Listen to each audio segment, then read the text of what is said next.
Merhabalar, bugün sizlere Amerikan tarihinin en ünlü faili meçhul cinayet davası olan Zodiac katilinden bahsedeceğim. Bu tarz videoları beğeniyorsanız abone olmayı unutmayın. Aralık 1968 ve Ekim 1969 yılları arasında Kaliforniya ve San Francisco'da, yaşları 16 ve 29 arasında değişen 4 erkek ve 3 kadının Zodiac tarafından saldırıya uğradığı, sadece ikisinin hayatta kaldığı bilinmektedir. İşlediği cinayetler sonrasında San Francisco Körfez bölgesindeki yerel gazetelere mektuplar göndermiş, bu mektuplarda genellikle kaç kişiyi öldürdüğünden ve cinayet zamanlarından bahsetmiştir. Mektuplarına sık sık "This is the Zodiac speaking" diye başladığından, katilin adı Zodiac olarak anılır. Gönderdiği bu mektupların 4'ü şifreli olmak üzere, şimdiye kadar sadece 2 tanesinin içerdiği şifreler çözülebilmiştir. Emniyet güçleri tarafından yapılan birçok soruşturmaya rağmen katil hakkında somut bir delile ulaşılamamıştır. Nisan 2004'te San Francisco Polis Departmanlığı cinayet dosyasını kapatmış, ancak Mart 2007'de dosya tekrar açılmıştır. Kaliforniya eyaletinde ise dosya 1969'dan bu yana açıktır ve soruşturma halen sürdürülmektedir. Zodiac'ın gazetelere gönderdiği mektuplarda toplam cinayet sayısı 37 olsa da, araştırmacılar tarafından ancak 7 cinayet kurbanı Zodiac'la ilişkilendirilmiştir. Cinayet kurbanlarından ikisi hayatta kalmıştır. David Arthur Faraday 17 yaşında, Betty Lou Vincennes 16 yaşında Herman Road Gölü'nde, Benicia sınırları içinde, 20 Aralık 1968 tarihinde kurşunlanarak öldürüldüler. Michael Reno Maggio 19 yaşında ve Darlene Elizabeth Ferrin 22 yaşındaydı. 5 Temmuz 1969 tarihinde, Vallevo'daki Blue Rock Springs Park'ta kurşunlandılar. Maggio hayatta kaldı ancak Ferrin hastanede hayatını kaybetti. Brian Calvin Hartnell 20 yaşında ve Cecelia Ann Shepard 22 yaşında 29 Eylül 1969 tarihinde Napa ilindeki Berryessa Gölü kıyısında bıçaklandılar. Hartnell 8 bıçak yarasıyla kurtulabildi, Shepard ise 2 gün sonra hastanede öldü. Holly Stine 29 yaşında San Francisco'daki Placid Heights civarında ateş edilerek öldürüldü. Belirlenmemiş cinayet kurbanlarının Zodiac'ın kurbanları olduğu düşünülmesine rağmen hiçbiri kesinleşmemiştir. Robert Domingos 18 ve Linda Edwards 17 yaşındaydı. 4 Haziran 1963, Lompoc yakındaki plajda kurşunlanarak öldürüldüler. Kurbanlar Berryessa'daki Zodiac saldırısına özgü benzerlikler taşıması nedeniyle, muhtemel Zodiac kurbanları olarak düşünülür. Cherry Jo Bates 18 yaşındaydı. 30 Ekim 1966 tarihinde Riverside Koleji yakınında bıçaklanarak öldürüldü. Bates'in Zodiac cinayetleriyle muhtemel ilgisi, 4 yıl sonra San Francisco Chronicle muhabiri Paul Avery'nin bu cinayetlerin benzerliklerini gösteren ipuçları ile ortaya çıktı. Donna Lass 25 yaşındaydı. Lass, en son Nevada'da, 6 Eylül 1970 tarihinde görülmüştü. 22 Mart 1971'de Chronicle gazetesi tarafından alınan posta kartı yorumlandığında, uzmanlar Lass cinayetini olası Zodiac cinayetiyle ilişkilendirmiştir. Lake Herman Road cinayeti Zodiac tarafından işlendiği bilinen ilk cinayet, 20 Aralık 1968'de, Benicia şehir sınırında bulunan Lake Herman'da, lise öğrencisi olan Betty Lou Vincennes ve David Faraday'ın ateşli silahla öldürülmesi olayıdır. Öldürüldükleri gün çiftin ilk buluşmasıydı ve Vincennes'in evinin 3 blok uzağında bulunan Hogan High School'daki Noel konserine gitmek üzere sözleşmişlerdi.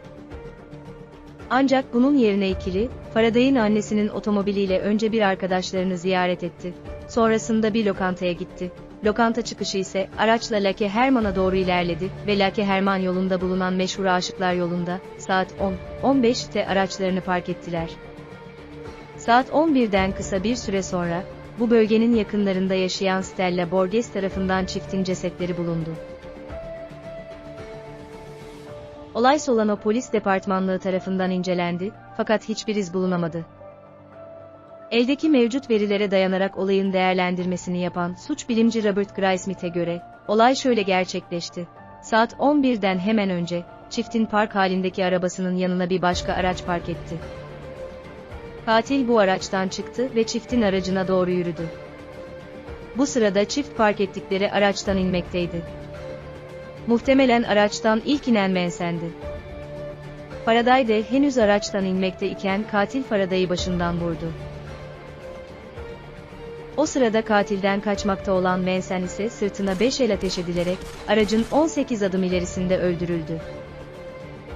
Sonrasında katil araçla olay yerinden uzaklaştı.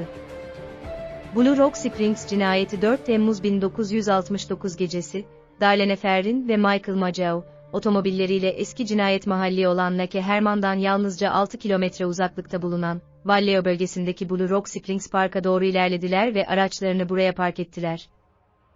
Çift otomobilin içinde oturmaktayken, ikinci bir araç yanlarına park etti. Fakat araç hemen sonrasında bölgeden uzaklaştı. 10 dakika sonra geri döndü ve çiftin aracının arkasına park etti. İkinci otomobilin sürücüsü bulunduğu araçtan çıktı ve Ferrin ve Mageau'nun bulunduğu aracın sürücü koltuğu tarafındaki cama doğru yaklaştı. Elinde bir el feneri ve 9 milimetrelik Luger tabanca tutmaktaydı. Katil öldürmeden önce, Ferrin ve Mageau'ya doğru el fenerini tuttu, sonrasında 5 el ateş etti. Çift vuruldu, birkaç mermi ise farklı yerlere isabet etti. Katil aracına doğru geri dönmekteyken, yaralanmış olan Mageau'nun sesini duydu, geri döndü ve iki kurbanı 2 kez daha vurduktan sonra aracıyla olay yerinden uzaklaştı. Olaydan bir gün sonra, 5 Temmuz 1969 günü saat 12.40'da Vallejo Polis Departmanlığı'na bir erkek tarafından telefon edildi. Arayan kişi, cinayetin sorumlusu olduğunu söyledi ve 7 ay önceki Manson ve Faraday cinayeti üzerine övgüler yağdırdı. Arama sonrası polis aramanın yapıldığı yeri tespit etti ve burası Blue Rock Spring yakınlarında, Ferrin'in evine 3 kilometre, Vallejo Polis Departmanlığı'na ise birkaç blok uzaklıkta bulunan bir gaz istasyonunun telefon kulübesiydi. Ferrin hastanede öldü, Mageau ise yüzünden, boynundan ve omzundan vurulmuş olmasına rağmen yaşayabildi.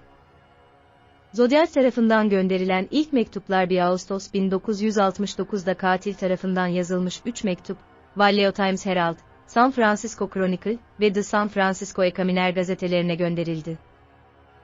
3 mektup da neredeyse birbiriyle aynıydı ve üçü de Lake Herman Road ve Blue Rock Springs cinayetlerini övüyor, hayranlığını bildiriyordu. Her mektupta 408 sembolden oluşan bir şifreli kısım bulunmaktaydı ve eğer bu şifre çözülürse, katil kimliğinin ortaya çıkacağını söylemekteydi. Ayrıca bu 3 mektubun, 3 gazetenin de ilk sayfasında yayımlanması gerektiği, yoksa bütün bir hafta boyunca bir düzine insan öldüreceği yazılıydı. Chronicle gazetesi sonraki gün baskısında şifreli bölümün bir kısmını 4. sayfasında yayımlamıştı. Yine aynı sayfada Vallejo polis şefi Stiltz tarafından söylenen, bu mektupların katil tarafından yazılıp yazılmadığından emin değiliz, cümlesi yer almış, bu nedenle katil olduğunu ispatlayabileceği ikinci bir mektup göndermesi istenmişti. Bu yazıya rağmen katil ikinci bir mektup göndermemişti. Daha sonraları Chronicle gazetesi şifreli bölümün tamamını yayımladı. 7 Ağustos 1969'da The San Francisco Examiner gazetesine ikinci bir mektup geldi. Bu sefer mektubun başında bir selamlama cümlesi vardı. Dear Editor, this is the Zodiac speaking. Sayın editör, Zodiac'la konuşmaktasınız. Bu cümleyle katil ilk kez bir isim kullanmıştı. Bu mektup, Chronicle gazetesindeki polis şefi Stiltz'in, cinayetler hakkında katilin inandırıcı kanıtlar sunması talebine karşılık yazılmıştı. Mektupta cinayetler bütün detaylarıyla anlatılmıştı. Ayrıca mektupta, polislerin ancak şifreli mesajları çözünce katilin ismini öğrenecekleri de yazılıydı. 8 Ağustos 1969'da Kaliforniya'dan Donald ve Betty Harden katil tarafından yollanan, 408 sembolden oluşan şifreli mesajı çözebildi.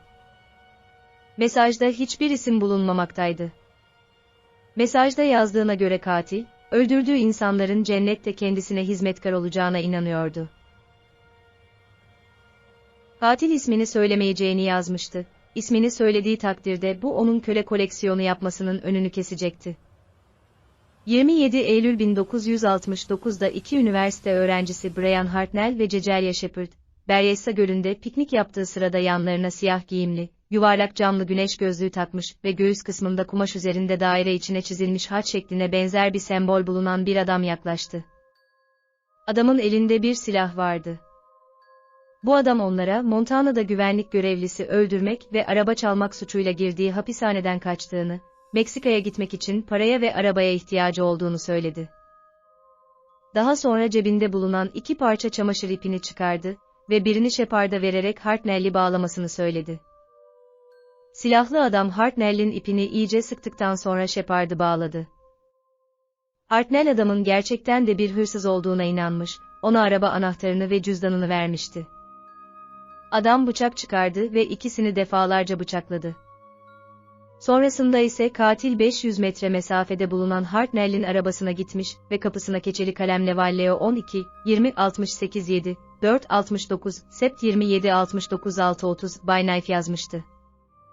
Saat 07:40'da katil ankesörlü telefonla Napa Polis Merkezi'ni arayarak cinayeti bildirdi. Telefon yeri polisler tarafından araştırıldı ve Napa'da bir benzin istasyonundan arandığı anlaşıldı. Benzin istasyonu Napa Polis Merkezi'ne birkaç blok ötede, cinayet mahalline 40 kilometre uzaklıktaydı.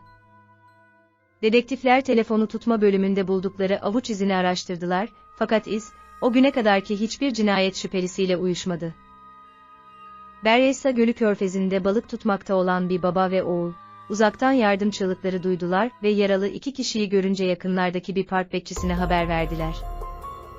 Napa Polis Merkezi'nden olay yerine ilk ulaşan polis memuru Dave Collins ve Ryland geldiklerinde Shepard'ın bilinci hala açıktı ve saldırganı tarif edebilmişti. Hartnell ve Shepard ambulansla Napa'daki bir hastaneye kaldırıldılar. Shepard hastaneye kaldırıldığı sırada komaya girdi ve bilincini kaybetti. Shepard 2 gün sonra hastanede öldü, Hartnell hayati tehlikeyi atlattı ve olayı polislere ve basına anlattı. Napa Polis Merkezi'nden, davanın başına atanmış olan dedektif Ken Narlow olayı henüz çözüme kavuşturamadan, 1987'de emekli oldu. Üyesi Hits cinayeti Lake Berryessa cinayetinden 2 hafta sonra, 11 Ekim 1969'da Paul Stine tarafından kullanılan bir taksiye San Francisco Mason and Giri sokağından Washington and Maple sokağı Preside Hits bölgesine gitmek üzere bir yolcu bindi. Bilinmeyen bir sebepten ötürü, Stine arabayı bir sokak geride bulunan Maple Tuçeri sokağında durdurdu. Yolcu Stein önce başına ateş etti. Sonra Stein cüzdanını ve araba anahtarını aldı ve Stein kana bulanmış gömleğinden bir parça yırttı. Bu sırada sokağın ötesinde bulunan 3 genç çocuk olayı dikkatle izledi ve henüz katil arabada bıraktığı izleri silmekteyken polisi arayarak olayı ihbar ettiler. Bu sırada katil araçtan çıktı ve sokağın karşısına geçerek kuzeye doğru yürümeye başladı. O sırada olay yerinden 2 blok ötede bulunan polis memuru Don Fouke, ihbarı aldıktan sonra olay yerine doğru ilerledi. O sırada sokakta yürüyerek ilerleyen beyaz bir adam gördü. Adam yürüdü ve sokağın kuzey tarafında bulunan bir evin bahçe kapısından içeri girdi. Adamı yaklaşık 5-10 saniye kadar görebilmişti. Bu sırada polis telsizinden taksiciyi vuran yolcunun siyahi olduğu anons edilmekteydi. Bu nedenle Fouke, hiç durmadan olay yerine doğru sürdü. Şüphelinin neden siyah tenli olarak anons edildiği bilinmiyor. Olay incelendi ve şüpheliye ulaştıracak hiçbir kanıta rastlanmadı. Olay sonrası 3 genç polise Stein'i vuran katilin eşkalini verdiler. Böylece polisin elinde Zodiac'ın ikinci bir robot resmi oluşmuştu. Daha sonraki mektuplar katil 8 Kasım 1969'da 340 karakterli başka bir şifreli mesaj göndermiştir. 51 sene boyunca çözülmeyen bu mesaj Aralık 2020'de çözülmüştür.